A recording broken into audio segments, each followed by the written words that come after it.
ಆತ್ಮೀಯ H16 news ಅರ್ಥಾತ್ ಹೇ ಸಿದ್ದರಾಮಯ್ಯ ಸ್ವಾಗತ. ನಾನು ನಿಮ್ಮವ MI ಅಥವಾ ಮಲ್ಲಪ್ಪ ಜೋತವರ್. ಆದ್ಮೇಲೆ ನಿಧಾನಕ್ಕೆ 2026 IPL ಇಂಡಿಯನ್ ಪ್ರೀಮಿಯರ್ ಲೀಗ್ ಅಂತಿಮ ಹಂತದ ಬರ್ತಾ ಇದೆ. ಈ ಅಂತಿಮ ಸಮಯದಲ್ಲಿ ವಿಶೇಷವಾಗಿ 4 ಟೀಮುಗಳು ಟಾಪರ್ನಲ್ಲಿದ್ದಾರೆ. RCB, GT, SRH, RR ಇವು ಬದಲಾಗಲೂಬೋದು. ಆದರೆ ಈಗಿನ ಮಟ್ಟಿಗೆ ಬಂದರೆ ಇವು 4 ಟೀಮ್ಗಳಿದ್ದಾವೆ.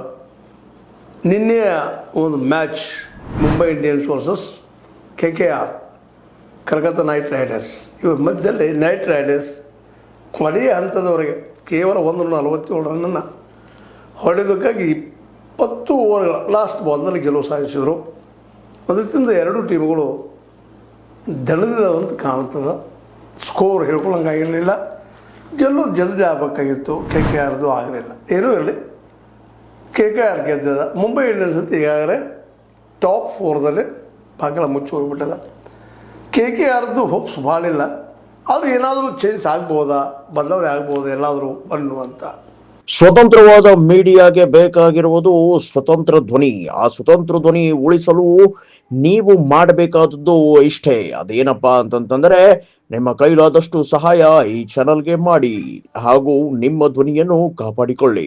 ಸ್ಥಿತಿ ಏನಾಗ್ತದೋ ಗೊತ್ತಿಲ್ಲ. ಬಟ್ ಈಗ ಹೆಚ್ಚು ಕಡಿಮೆ ಎಲ್ಲ ಟೀಮ್ಗಳು 2 ಬಿಟ್ಟು, ಒಂದು KKR, MI ಇವೆರಡು ಬಿಟ್ಟು 12 ಮ್ಯಾಚ್ ಆಡಿದವ. 65ನೇ ಮ್ಯಾಚ್ ಆಗಿದೆ ಇವತ್ತು, ನಿನ್ನೆ. ಇನ್ನು ನಾವು 2 ಮ್ಯಾಚ ಉಳಿದ್ವಿ. ಇನ್ನು ಕೊನೆಯ ಹಂತದ ಮ್ಯಾಚ್ಗಳೆಲ್ಲ ಕಡೆ. ಇದರಲ್ಲಿ ಯಾರ್ಯಾರು ಗೆಲ್ತಾರೆ, ಏನು ಮಾಡ್ತಾರೆ, ಅದ್ರ ಮೇಲೆ ಫೈನಲ್ ಲಿಕ್ಕ ಯಾರು ಬರ್ತಾರಪ್ಪ, 4 ಯಾರು ಅನ್ನೋದು ಟಾಪ್ 4 ಹೂ ಆರ್ ಅನ್ನುವಂಥ ಸ್ಪಷ್ಟ ಆಗ್ತದೆ. ಇನ್ನು ನಿನ್ನೆ ಮ್ಯಾಚಿನ ಬಗ್ಗೆ ಹೇಳಬೇಕಾಗಿತ್ತಪ್ಪ ಅಂದ್ರೆ ಭಾಳ ಕಡಿಮೆ ಸ್ಕೋರನ್ನು ಮಾಡಿದರು. ಇತ್ತೀಚೆಗೆ ನಾನು ಹೇಳ್ತಾಯಿದ್ದೆ ನಿಮಗೆ 200 ಏನೂ ಅಲ್ಲಪ್ಪ ಇವತ್ತು 2020ಯಲ್ಲೇ. ಅಂಥ ಪ್ರಸಂಗ 147 ಮಾಡಿದರು ನಮ್ಮ ಮುಂಬೈ ಇಂಡಿಯನ್ಸು. ಯಾಕೋ ಈ ಸಲ ಮುಂಬೈ ಇಂಡಿಯನ್ಸ್ ಟೀಮ ಭಾಳ ಡಲ್ಲಾಗಿ ಆಟ ಆಡಿತು. ಅದು 9ನೇ ಸ್ಥಾನದಲ್ಲದ. ಇನ್ನೂ 9ನೇ ಸ್ಥಾನದಲ್ಲಿ ಇರ್ತದೆ ಅಂತ ಕಾಣ್ತದೆ. ಯಾಕಂತಂದ್ರೆ ಈಗ LSG ಮತ್ತು MI 12 ಮ್ಯಾಚ್ ಆಡ್ಯದ. 12ರಲ್ಲಿ 4 ಗೆದ್ದು 8 ಸೋತದ. ನಿನ್ನೆದು ಒಂದು ಸೋತು 9ನೇದು. 13 ಮ್ಯಾಚ್ ಆಡಿದಂಗೆ ಆಯ್ತದು. ಹೀಗಾಗಿ 10ನೇದು 9ನೇ ನಂಬರ್ ಪಡಿಬೋದು. ಅತ್ಯಂತ ಲೋವೆಸ್ಟ್ ಹಂತಕ್ಕೆ ಬಂದಾಯಿತು. ಇನ್ನು KKR's ಹೋಪ್ಸ್ ಮ್ಯಾಲಿನ ಟಾಪ್ 4ರಲ್ಲಿ ಯಾವ ಸೋಲ್ತಾವೆ, ಯಾವ ಗೆಲ್ತಾವ, ಅವ್ರ ಮೇಲೆ ಮುಂದಿನ ಭವಿಷ್ಯ ನಿರ್ಧಾರ ಆಗುವಂಥದ್ದು. ಆದರೆ ನಿನ್ನೆ ಮ್ಯಾಚ ಮುಂಬೈ ಒಂದಲ್ಲಿ ಗೆದ್ದಿದ್ರು ಏನು ಬದಲಾಗುವಂಥ ಪರಿಸ್ಥಿತಿ ಇರಲಿಲ್ಲ. ಆದರೆ KKRಗೆ ಅದು ಹೊರಗೆ ಹೋಗುವಂಥ ಒಂದು ಏನಪ್ಪ ಅಂದ್ರೆ ಅವಕಾಶ ನಿರ್ಮಾಣ ಆಗಿಬಿಡ್ತಿದ್ವು. ಆದರೆ ಇನ್ನೂ ಸ್ವಲ್ಪ ಹೋಪ್ಸ್ ಇದ್ದಾವೆ. ಸಮ್ವೇರ್ ಎಲ್ಲೋ ಇದ್ದಾವಪ್ಪ ನಮಗೊಂದಿಷ್ಟು ಅನ್ನುವಂಥ ಆಸೆಗೆ ನೋಡ್ತಾ ಇದ್ದಾರೆ KKRದವ್ರು. ಇನ್ನು ಇವತ್ತಂತೂ ಜಬರ್ದಸ್ತ ಚೆನ್ನೈ ಸೂಪರ್ ಕಿಂಗ್ಸ್ ಮತ್ತು ಟೈಟನ್ಸ್, ಗುಜರಾತ್ ಟೈಟನ್ಸ್ ಮಧ್ಯೆ ನಡೆಯೋದು. ಇದರಲ್ಲಿ ಯಾರು ಗೆಲ್ಬೋದು, ಯಾರು ಸೋಲ್ಬೋದು ಯಾವುದನ್ನು ನಿಶ್ಚಿತವಾಗಿ ಹೇಳಕ್ಕೆ ಸಾಧ್ಯ ಇಲ್ಲ. ಆದರೆ ಇವತ್ತಿನವ್ರಿಗೆ ಆದಂಥ ಪರ್ಫಾರ್ಮೆನ್ಸ್ ನೋಡಿದಾಗ ವಿಶೇಷವಾಗಿ ಈ ಸಲ ಇವತ್ತಿನ ಮ್ಯಾಚ್ದಲ್ಲಿ ಶುಭ್ಮನ್ ಗಿಲ್ ಟೈಟನ್ಸ್ ಗೆಲ್ಬೋದೇನೋ. ಯಾಕಂತಂದ್ರೆ ಪರ್ಫಾರ್ಮೆನ್ಸ್ ನಮ್ಮ ಸೂಪರ್ ಚೆನ್ನೈ ಏನಿದೆ ಕಿಂಗ್ಸ್ ಅವ್ರಿಗಿಂತ ಚೆನ್ನಾಗಿದೆ.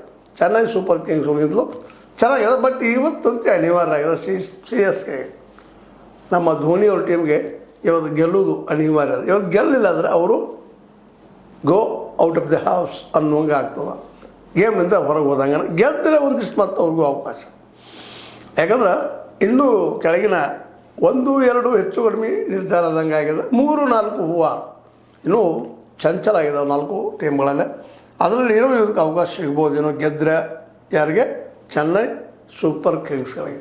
ಆದರೆ ಗೆಲ್ಲುವ ಸಾಧ್ಯತೆಗಳು ಇವತ್ತಿನ ಆಟದ ನೋಡಿದಾಗ 60-40.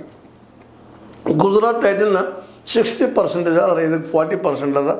ಉಳಿದಂತೆ ಮ್ಯಾಚಿನ ಆವತ್ತಿನ ಮ್ಯಾಚ್ ನಿಮ್ಗೆ ಹಲವು ಸಲ ಹೇಳಿದ್ದೀನಿ, ಮಾತನ್ನು ಮತ್ತು ಹೇಳ್ತಾ ಇರ್ತೀನಿ. ಕ್ರಿಕೆಟ್ ಏನಪ್ಪ ಅಂತಂದ್ರೆ ಆವತ್ತು ಯಾರು ಚೆನ್ನಾಗಿ ಆಡ್ತಾರೆ ಅವ್ರದ್ದು ಒಂದು ಮ್ಯಾಚ್.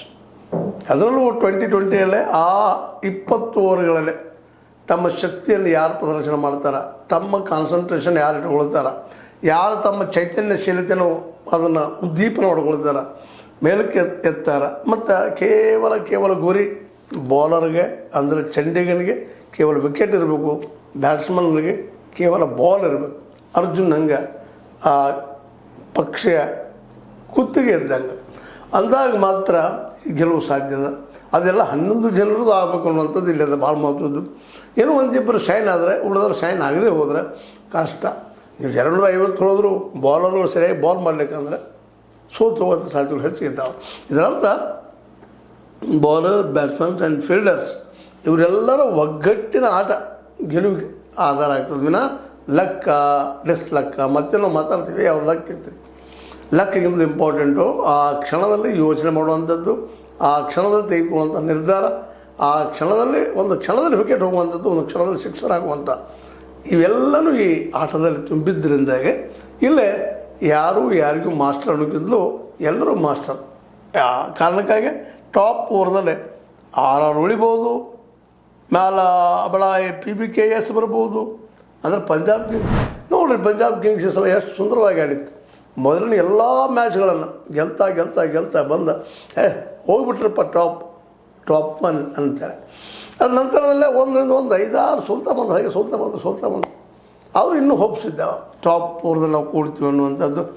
ಅದೇ ಕಾರಣಕ್ಕೆ ಆರ್ ಆರ್ ಟೀಮು ಭಾಳ ಸುಂದರವಾಗಿ ಆಡಿದ್ರು. ಅದರಲ್ಲೂ ಈ ನಮ್ಮ ವೈಭವ್ ಸೂರ್ಯವಂಶಿ ಹೊಸ ಪ್ರತಿಭೆ, 15 ವರ್ಷದ ಪ್ರತಿಭೆ, ಅವರಂತೆ ಇವತ್ತು ರಾಜಸ್ಥಾನ್ ರಾಯಲ್ಸ್ ಅಷ್ಟಲ್ಲ ಇಂಡಿಯನ್ ಟೀಮ್ದಲ್ಲಿ ಸಹಿತ ಆಡುವಂಥ ಎಲ್ಲ ಒಂದು 6 ಜನ ಪಡೆದಿದ್ದಾರೆ ಅಂತ ಇವತ್ತು. ಯಾಕಂದ್ರೆ ಮೊನ್ನೆ ಹೊಡೆದಂಥ ಆಟ 93 ರನ್ಗಳ ಆಟ ಭಾಳಷ್ಟು ದಿನಗಳವರೆಗೆ ನೆನಪುಳಿಯುವಂಥದ್ದು. ಈ ಒಂದು IPLನಲ್ಲಿ ಹೆಚ್ಚು ಕಡಿಮೆ ಏನಪ್ಪ ಅಂತಂದ್ರೆ 13 ಪಂದ್ಯಗಳನ್ನ ಆಡಿದ್ದಾರೆ. ಅದರಲ್ಲಿ ರನ್ 579. ಈಗ ಟಾಪರ್ ಅವರೇ ಇದ್ದಾರೆ, ಅವ್ರಿಗೆ ಪರ್ಪಲ್ ಕ್ಯಾಪ್ ಅದ. ಆಮೇಲೆ ಬೌಂಡ್ರಿಗಳು 50 ಹೊಡೆದಿದ್ದಾರೆ. ಈ 13 ಮ್ಯಾಚ್ಗಳಲ್ಲೇ 53 ಸಿಕ್ಸರ್ ಹೊಡೆದಿದ್ದಾರೆ. ಅರ್ಧ ಶತಕ 3 ಸಲ ಹೊಡೆದಿದ್ದಾರೆ, 1 ಶತಕ 1 ಸಲ ಹೊಡೆದಿದ್ದಾರೆ. ಈ ರೀತಿ ಆಟವನ್ನು ಆಡಿದಂಥ ಈ ವ್ಯಕ್ತಿ ಇವತ್ತು ಎಲ್ಲರೂ ಗಮನ ಅವ್ರ ಮೇಲೆ, RR ಟೀಮಿನ ಮೇಲೆ ಬರ್ಬೋದು ಆ ಟಾಪ್ 4ದಲ್ಲೇ. ಯಾಕಂತಂದ್ರೆ ಆ ಹುಡುಗನ ಆಟ ನೋಡಿದಾಗ ಇದೆಂಥ ಅದ್ಭುತ ಆಟಪ್ಪ, ಅಭಿಮನ್ಯುವನ್ನು ನೋಡಿದಂಗೆ ಅನ್ನಿಸ್ತದ. ಆದರೆ ಅಭಿಮನ್ಯುನಾಗ ರಿಸಲ್ಟ್ ಆಗಬಾರ್ದು ಅಷ್ಟೇ. ಯಾಕಂದ್ರೆ ಇವತ್ತು ಕಿತ್ತು ಹೇಳುವಂಥ ಒಂದು ವಯಸ್ಸದ. ಅದು ವೈಭವನ ಯಾರಿಗೂ ಹೋಲಿಸಿದ್ರು ವೈಭವಪೂರ್ಣಾಗಿದ್ದಾರೆ ಸೂರ್ಯವಂಶಿ. ಇದರಲ್ಲೇ ನಿಶ್ಚಿತವಾಗಿಯೂ ಅವನ ಸಾಧನೆ ನುಗ್ಗಿದ್ದು ಪ್ರತಿಭೆ ಅತ್ಯದ್ಭುತ ಸಾಧನೆಯೂ ಅದ. ಸಾಧನೆ ಹಾರ್ಡ್ ವರ್ಕ್ ಅಲ್ಲದೆ ಯಾವುದೂ ಆಗೋದಿಲ್ಲ, ಆ ಮಾತು ಬೇರೆ. ಇದೆಲ್ಲರೂ ಈ ಒಂದು ಮ್ಯಾಚ್ಗಳಲ್ಲಿ 65 ಮ್ಯಾಚ್ಗಳಲ್ಲಿ ಇವೆಲ್ಲ ನೋಡಿದಂತೆ. ಅದರಲ್ಲಿ ಇವತ್ತು ಟಾಪ್ ಪರ್ಪಲ್ದಾಗ ಬಂದಿದ್ದ 579 ರನ್ ಹೊಡೆದಾನೆ ಇಲ್ಲಿವರೆಗೆ.